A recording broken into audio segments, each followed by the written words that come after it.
You're listening to the Autism Weekly podcast. Each week, we share community voices and bring light to stories that increase awareness, acceptance, equity, access, and inclusion. If you haven't already, subscribe to join the Autism Weekly family. I'm your host, Jeff Skibitsky. This week, we're joined by Clain, a passionate advocate, father, and author who is on a mission to rebrand autism and reshape how society perceives it. As the father of an adult son with high functioning autism, Clain's journey has taken him from wanting to fix his son to wholeheartedly embracing his son's unique strengths.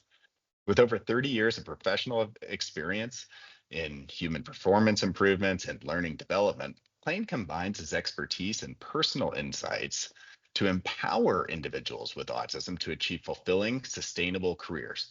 Welcome to the podcast, Clain Udy. Thanks so much for having me, Jeff. It's my honor to be here and be able to discuss this. Obviously, it's a topic that's near and dear to my heart, and so anytime I get a chance to talk about it, I'm going to take you up on that. Oh, that's awesome, and you brought it up. It's near and dear to your heart. So most of these, and most people who really give back to the field of autism, are those that have a connection. So where did your passion start, and what inspired you to write the book Rebranding Autism? You must have had a drive coming from somewhere. Yeah, I certainly did. I think it's very personal. Over my son, my adult son is 28 years old. He's an incredible young man named Christian. He's currently a senior in the mechanical engineering program at University of Colorado at Denver, and so I couldn't be more proud of him. Along our journey, I underwent a pretty profound transformation in my mindset and my thinking. So I started out. He was diagnosed in the year 2000, and something close to nothing was known about autism at the time, at least certainly by me. And I, over in those early years, I very much had this, I call it deficit mindset. As much as, all the love and, that we had for him, it had nothing at all to do with that. But I was still seeing autism as this kind of external thing that was afflicting him. It was causing him to, display different behaviors, sometimes difficult behaviors, and causing him to not fit in, and therefore causing him to not be accepted. And that, as a parent, that's a very hard place to be, as I'm sure all the viewers can understand. And then when he was around 12 years old, a couple of things happened. Number one, I outright rejected the concept of normal, and I'll explain that with a story. We were we had accompanied him everywhere to all, any parties, any birthday parties. There weren't many, but any birthday parties he went to, any scouting events, I was always there under the guise of volunteering. And mostly is to make sure that things went smoothly and to try to coach and nudge him toward normal the best I could, without really getting in the way and without hurting his self-esteem in the process. So there was this one scout trip. This was in the high mountain, Uinta Mountains in Utah, and I couldn't make it the first night, and so I hurried up the second night. I was very nervous. Every year on the news, some young autistic kid had gone missing in the mountains, so I was horrified at that prospect. So I went up as quickly as I could. I got there, and there I found our campsite, our troops campsite, and I went to, there were two kind of warm and glowing tents, and I could hear, voices. So I poked my head in. Hey, is Christian here? And No, he's not here. Wall to wall boys, right? Hmm. Laughing, telling jokes. And I went to the next one, he wasn't there either. So I was really, getting frantic, nervous. And they said, I think he's over there. So I looked over, kind of on the perimeter in this darker area, and there was our family tent, which slept 10 people. Hmm. So it's huge. Not that our family is that big, but it was a big tent. And so I went over and I was hoping A, that he would be there, and B, that maybe at least one other kid had the awareness to sleep, in the tent with him. But he was there all by himself. And so I, Mm. opened up the tent flap, and he doesn't get emotional very often, but I could tell he was really glad to see me. So I asked him, "Hey, did you spend the night by yourself last night?" And yeah, he had. And was it cold? Yeah, it was cold. So I wanted to fix the world. I wanted to go over and talk to the leaders, talk to the other scout and members, and say, you know, what happened here? I mean, Yeah. how could this have happened? And to the boys, you can be bigger than this. This is, Hmm. you can be better than this. But instead, I just wanted to be there with him.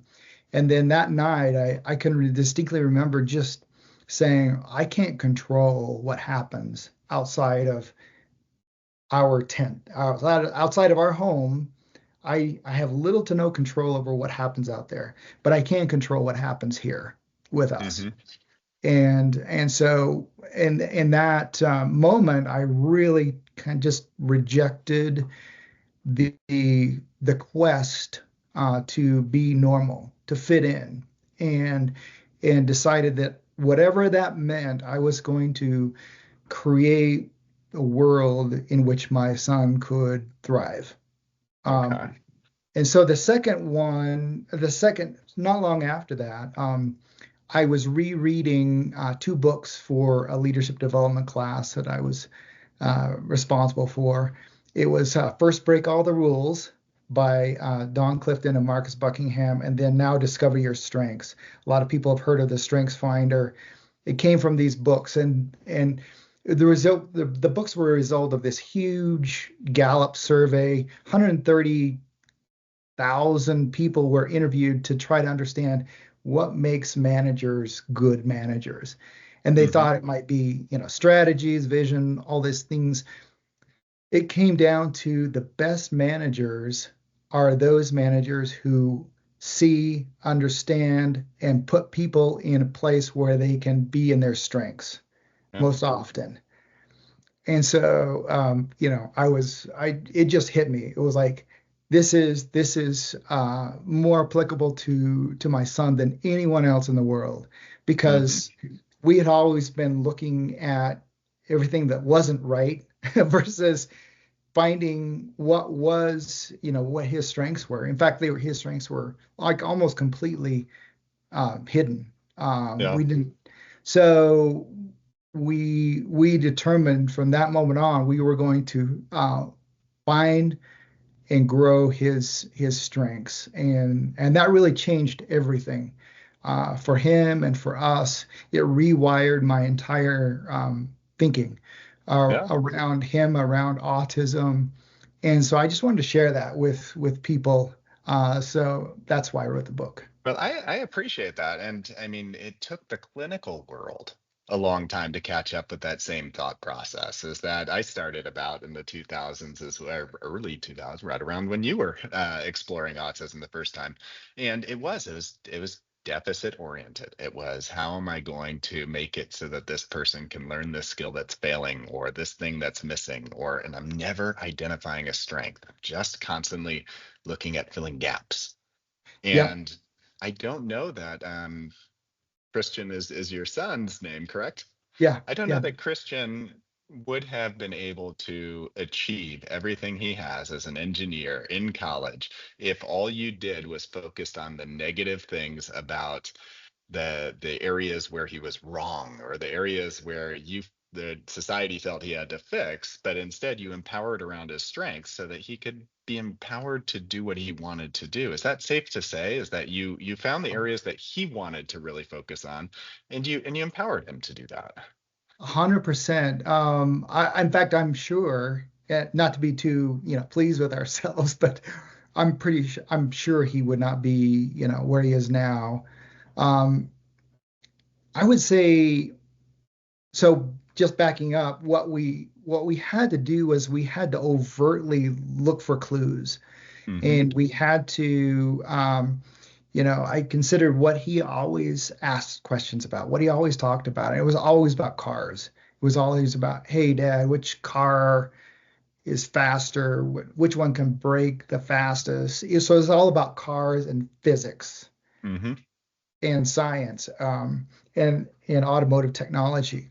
So, and he also had a very high visual spatial IQ. And this was a clue that we'd been given in second grade, but we had just sort of, yeah, that's really cool to know. But then now let's focus on everything that's not that we need to That's not fix a here. car. Yeah. Yeah, that's well, yeah. So yeah, so even in second grade, he would, we went to a parent teacher conference, or my wife did rather, and they showed a picture that he had drawn, Mm-hmm. and was this, road that led to a vanishing point, and that had the telephone poles perfectly symmetrically, almost like a mathematical equation, Mm-hmm. getting smaller and smaller in the distance. And his teacher said, no second grader does that. So that was like our first clue. And then he had an IQ test, and he tested above normal in most areas, and then in visual spatial abilities, like 99 percentile, Mm-hmm. just super, super high. So we started to combine cars with visual spatial IQ, and so I started to introduce the idea that, hey, bud, people actually design cars for a living. So I introduced that career possibility into his Mm-hmm. mind.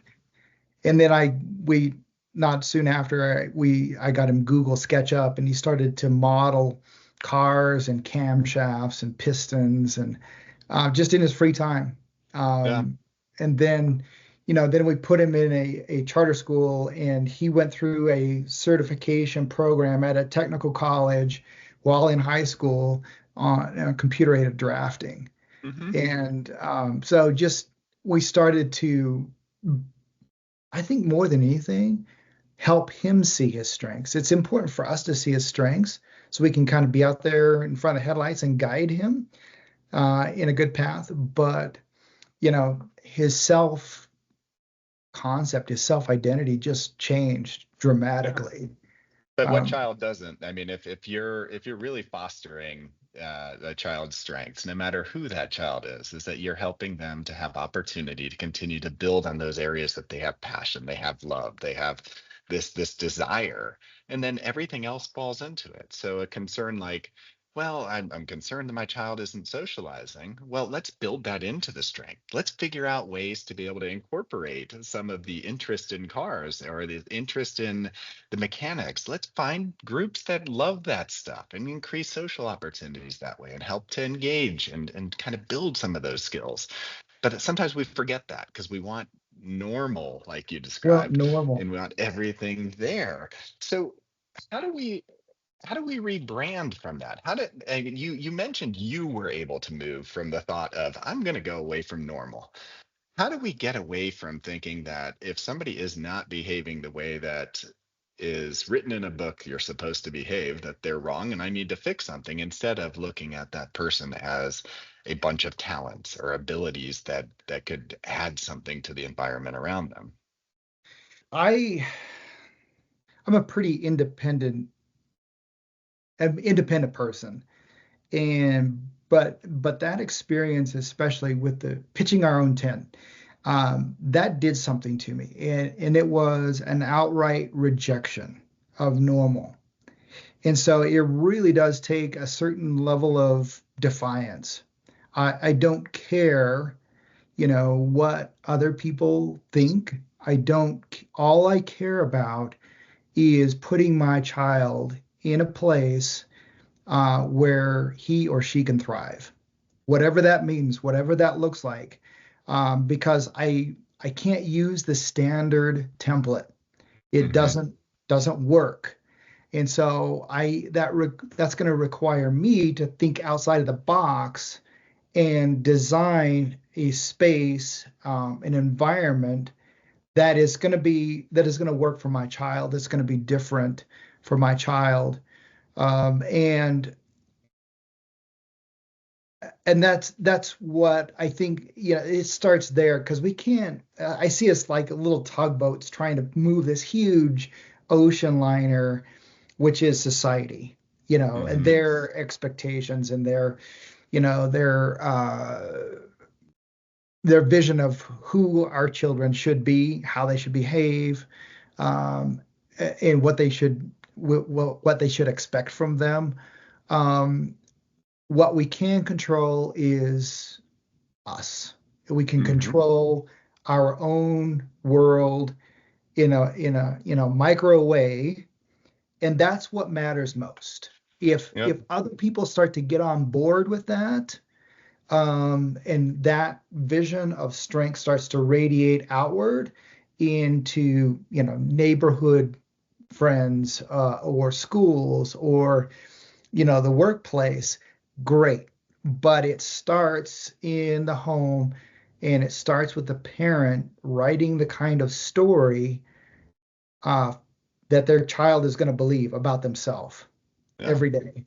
And then, another tactic that we use in the First Ascent program that I actually borrowed from a panelist, like 10 years ago. I went to an autism conference, and there was a young man who was engaged to be married on the spectrum. Both he and his fiancee were on the spectrum. And so they agreed that they were going to create a personal user manual, a guide for Hmm. each other, so they can explicitly say, this is who I am, this is how I behave, this is how to troubleshoot me, you know. So literally Yep. they were on the same page together, and so they were making very explicit everything that was, unspoken and implicit.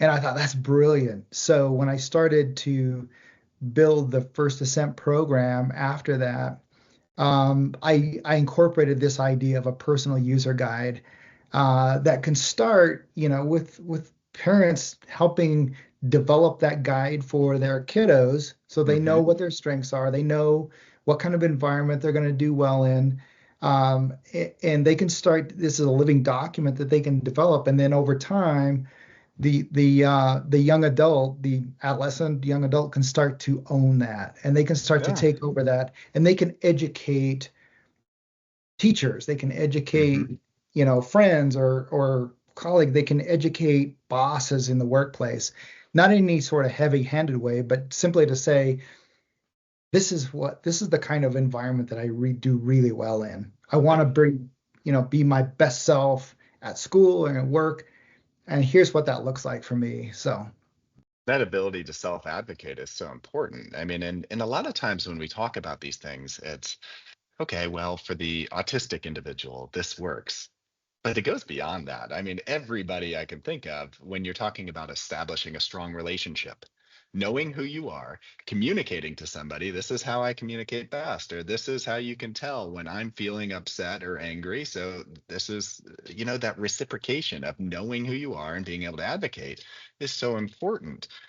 But when we're talking about, the society at large, and you had mentioned this, it's got to be hard for a I mean, even for your son, is that having some of the negative connotations that people just throw out there, generally speaking, of, well, you're autistic, so you can't do this, or you can't do that, or you're not going to do this. That's got to be hard to battle through while you're trying to build the resiliency to be able to say, no, but this is who I am. This is what I am capable of doing. And this is who I am in a positive light, because that's the way I should be seen, are all my strengths, the way that I am able to enjoy the world around me and contribute to it.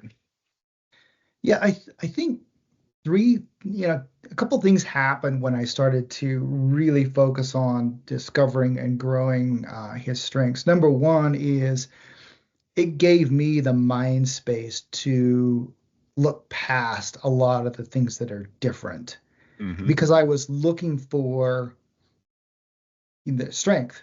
And Yep. so, the things that had sort of, I guess, worried me, the talking to yourself or stimming or, having a meltdown. I mean, those are things that continued to happen, but they seemed much less important and Yep. prominent in my thinking. I just kind of put them to the back of my mind. And that also gave me the space, the mind space to be able to say, why is this happening? Why is he talking Hmm. to himself? I was worried, well, is he actually thinking, is he hallucinating? Is he bipolar? What? Um, but it wasn't that at all. He was just regulating himself by, talking through mostly film scripts, dialogue.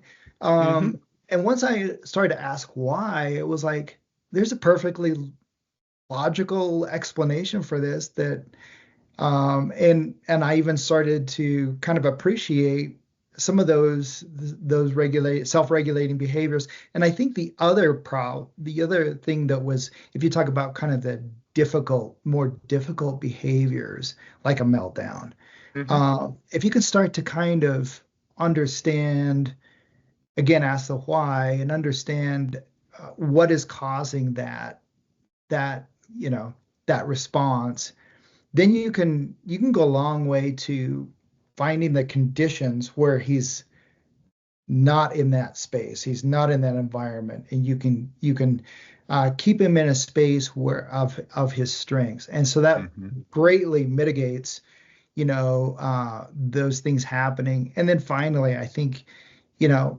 by him focusing on his own strengths, a lot of the frustration and the angst that come with maybe not seeing yourself in that way, Hmm. just went away. Yep. So a lot of the behaviors that had concerned me in elementary school were just mostly gone. Hmm. And that positive self-perception has to have some form of real effect on the reduction of mental health issues that oftentimes you see with autistic adults, is that because of the way that they've worked through, or society has kind of held them in specific regard, is that Yep, it's built up a negative self concept, and that leads to depression at times. That leads to anxiety. Am I comfortable going into this space because I don't think people are going to accept me? But as I soon as you can't get that trust people. confidence, Yeah, it's awesome. Yeah. So you worked really hard on establishing 15 signature autistic abilities, yeah, if I'm correct. Can we touch on just a few of those, just because I think it's important for us to know, as we're talking about strengths, abilities go hand in hand. So it's nice to talk about these 15 abilities that might be out there. yeah. And even in so much that you've seen the spider diagram or the radar diagram where you say, to what degree do they have these? Sometimes they're deficits, right? Hmm. To what degree do they have? I flipped that on his head in the book and I said, okay, here we got 15 signature strengths that are pretty common in folks on the spectrum, and then let's try to find out to what degree people have those strengths. So Hmm. but I would say, like, right now we have in our first ascent program a young woman, young adult, and she is, she first came in there, we always get to know them and ask what their interests were. Pokemon, so like, you see this a lot, Pokemon. And so then you ask yourself, okay, so what is appealing, or what is it that you like about about Pokemon? And it really comes down to, she thrives in being able to sort and categorize and collect things. Hmm. So she has a high level of pattern recognition and categorization. And Okay. so we went through the entire program and, progressively we start to dial in a career vision.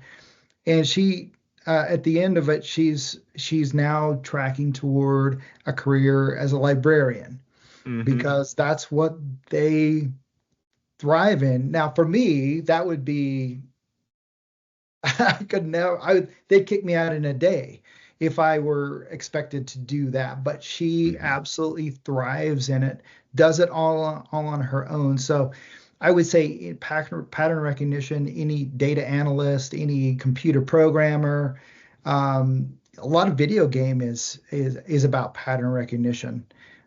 So those strengths, you just have to kind of explore them and poke them a bit until you understand what is driving some of the passions and the interests, and then we can get to different options. The other I'll put in there, I'll put in my son as well. Again, high visual spatial acumen ability. When he went through this computer aided drafting program, um, his instructor, so he's there with all these adults, like full on Hmm. adults, and he's like 14, and sitting alongside him. And I went in after class one day. I was just talking to his teacher, and his teacher said, "Your son, I mean, he just gets it. I think he went through that whole 1,200-hour curriculum in about half the time that it took you know so it just comes, there's just this in his mind, there's just super highway of Hmm. visual spatial ability, um that's incredible. So, and then the third one I'll put out there, which is very common, is a deep fascination, a deep expertise in something. And I'll use Nolan Ferris as my example, who I feature in the book as a portrait of strength. But Nolan was born basically the size of a a package of butter. Um, so very, very premature. Spent the first year of his life, in NICU, 22 surgeries. Mm. Had cerebral palsy as well.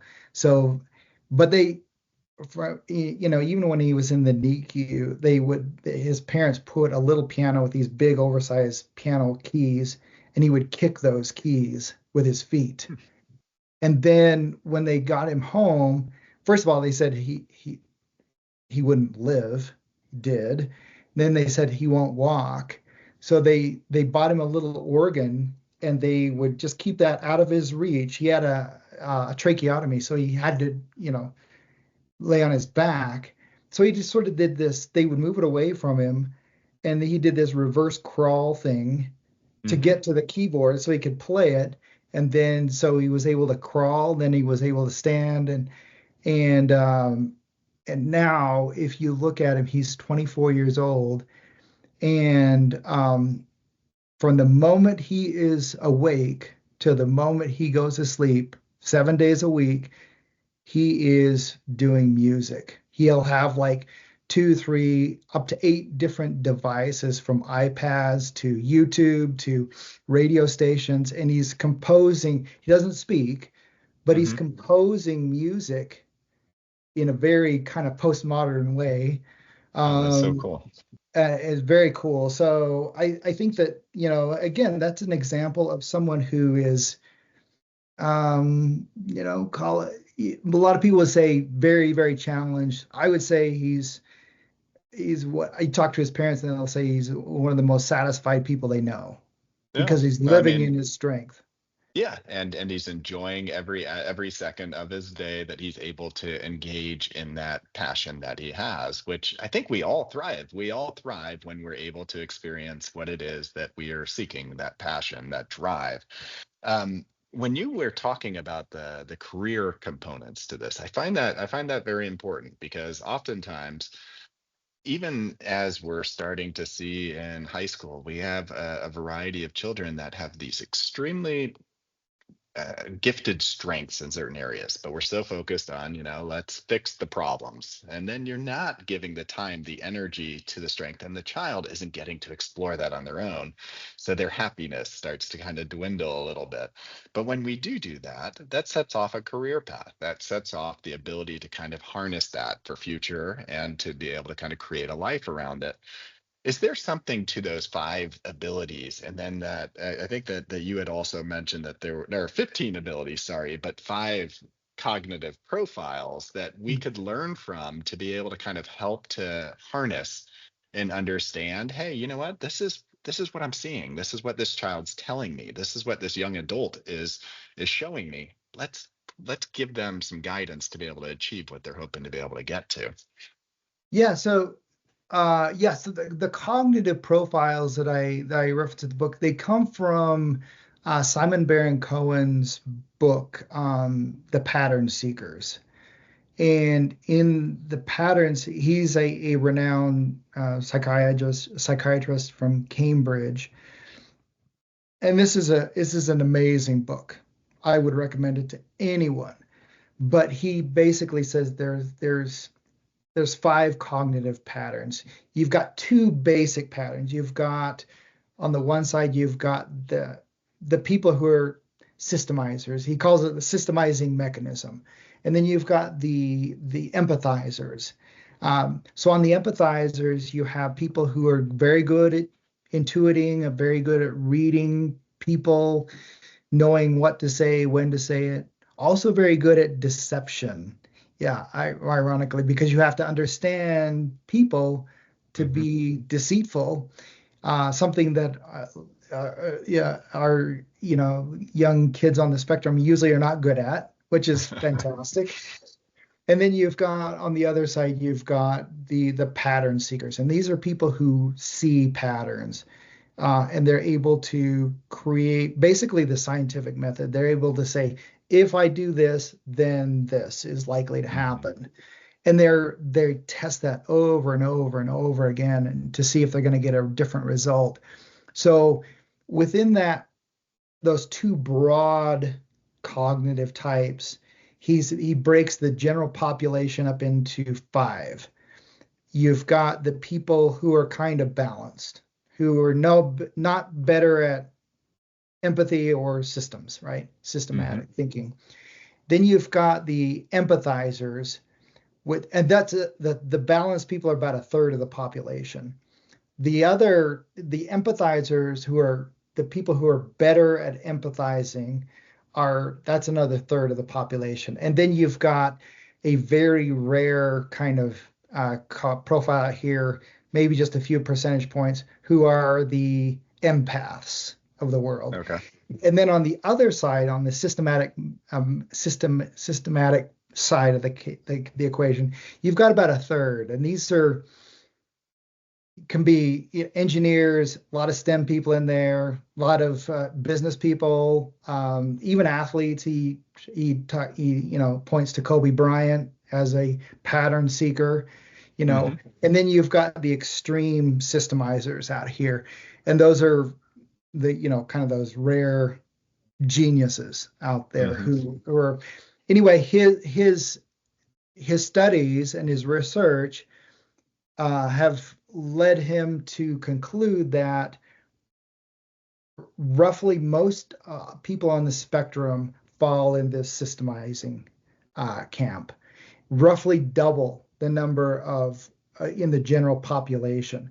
So when you see people who are maybe not great communicators, not great,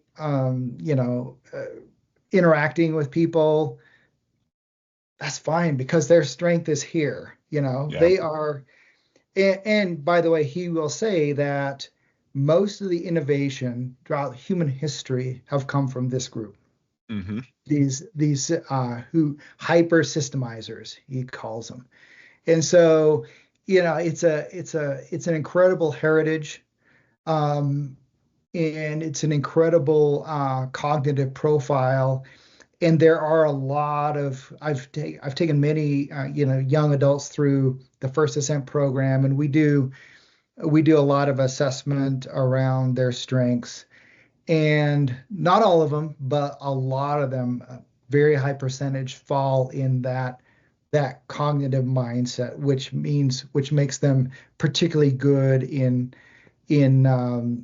certain fields that deal with STEM related fields, manufacturing, with um, music and art too as well. Hmm. But I would say, yeah, very high prevalence of that cognitive profile in the on the spectrum. Which obviously you don't want to miss out on, either if you have the strength or if you're a future employer or something like that. You want to be able to kind of allow somebody to thrive with that strength. So, what is the role of educators to create an environment where somebody could thrive, knowing who they are and kind of how they process and where their strengths are? And then also, what about the workforce? What do we need to be able to do in the workforce to make sure that somebody's in the right seat on the bus, has the right position, can really contribute in the way that they want and be successful? Yeah, I would say in education, and I have a chapter on that, and I drew from other authors extensively in that chapter, but it really is again coordinating and communicating with the parents to understand the strengths of the child. They might be too young to really know, Hmm. especially like in elementary school. They might not know what their strengths are, and you might not be able to see them. Yep. So it's really incumbent on to speak with the parents, and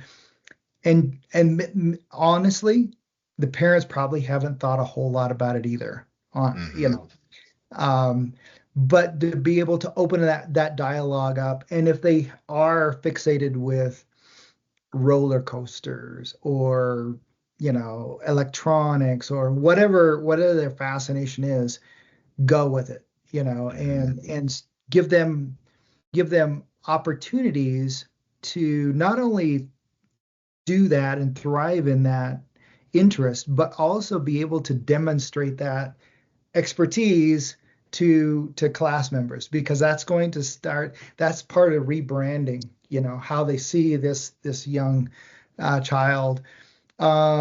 Give them alternate ways of rather than lecture, rather than test, give them projects to work on, give them meet them where they are in their strengths. It's very similar in a work environment. So for I would say this, in a work environment, the one of the biggest obstacles that we face when young adults come into the First Ascent program is self-belief. Hmm. Um, their parents, bless their hearts, they're just trying to protect them. They know what it is to work in a professional environment, and they don't want their child to fail in that environment. So they kind of hold back on that career expectation, and they're very indecisive about whether their child can even have a career, can even have a job, but because they're rightfully so, they're afraid. Hmm. And so that's one of the first things we have to do is to start to create a career vision. That's the foundation. Until you have until you understand your strengths and what you can contribute to your own life and to the workplace, you're that's foundational. And then Hmm. I see it as more like, one of those dialogues. You start with their interests and what motivates them. You line those two things. Then you start to look at their work preferences. We use the RACIC code to align. Every job has its DNA. Every person has its DNA. Those have to be very well aligned. And then you start to look at the environmental factors, like, so they'll say, I'll give you an example. They say autistic people are not really good at social communication. What we do is we break that up into different levels. So at a level one, you have like a salesperson, an Hmm. entrepreneur. They have to know what to say, when to say it. They have to read people. very fluid, open-ended communication. And then the next layer is a little more structured. Think of the next level, think of a barista. You know, Hmm. they're what they say is very self-contained. They're not gonna, you know, they're not going to say anything that is outside of the script, if you Yep. will. They do very well in that. And then think of a small group of coders, programmers. Most of it is about the work, very infrequent interaction. Most of it is about very little small talk.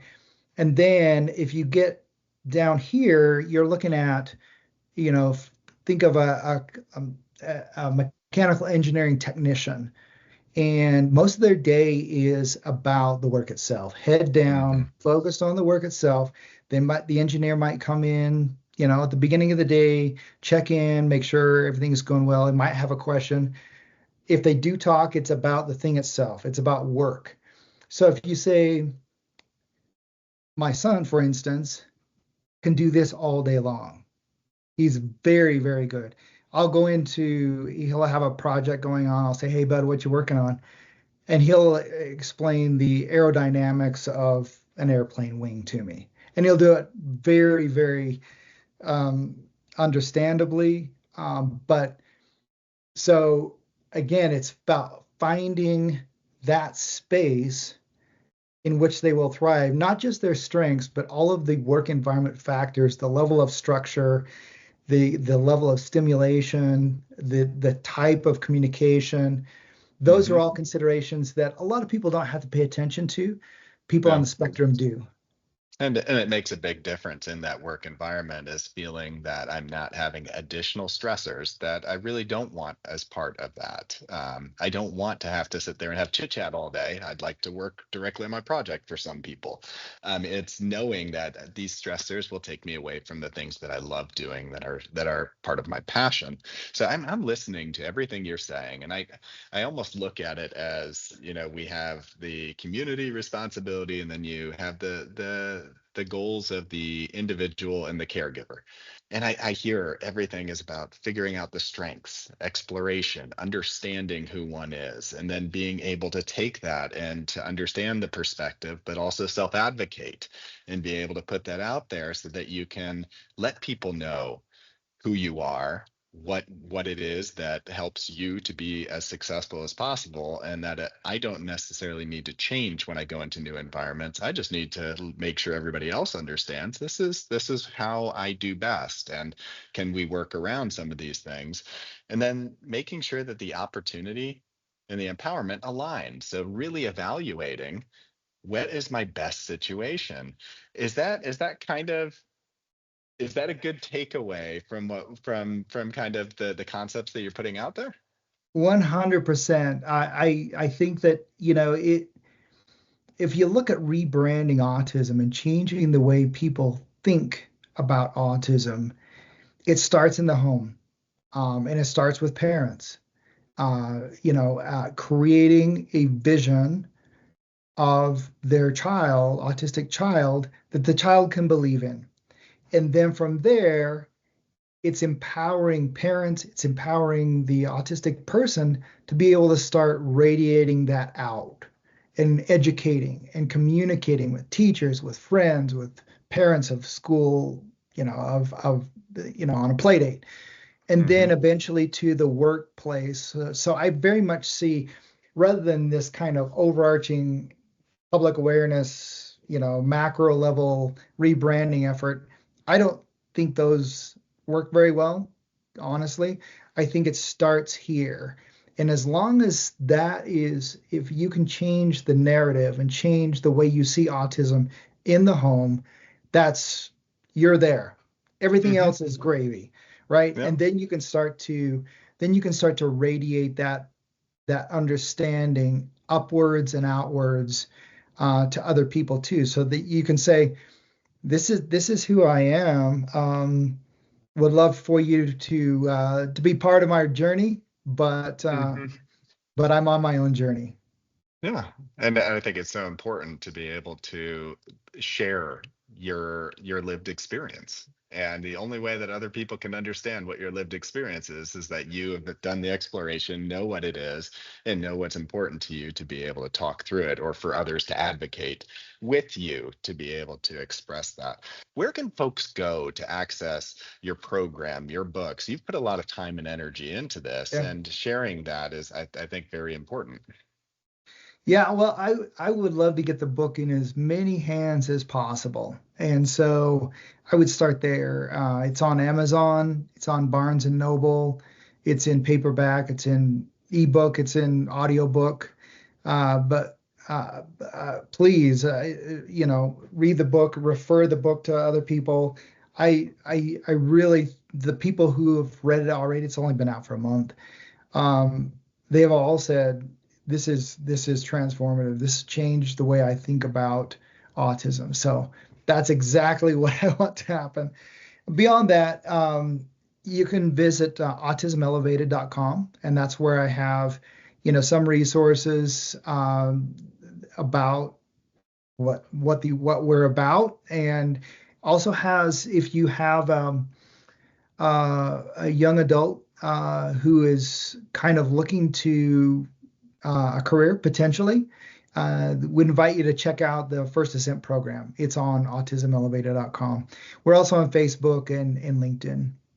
Well, Clain, I appreciate your time and expertise today, and I think that just even listening to this is that if you can start people down the path of just thinking slightly different and starting to change some of the way they're approaching situations and approaching understanding of themselves and the world around them, I think that it makes everything better for everyone. So I appreciate what you're doing. Well, thank you for having me again. Thank you for listening to Autism Weekly. We hope you tune back in next week to learn more about autism in the real world. Autism Weekly is now found on all the major listening apps, including Apple Podcasts, Stitcher, Spotify, Amazon Music, and more. Subscribe to be notified when we post a new podcast.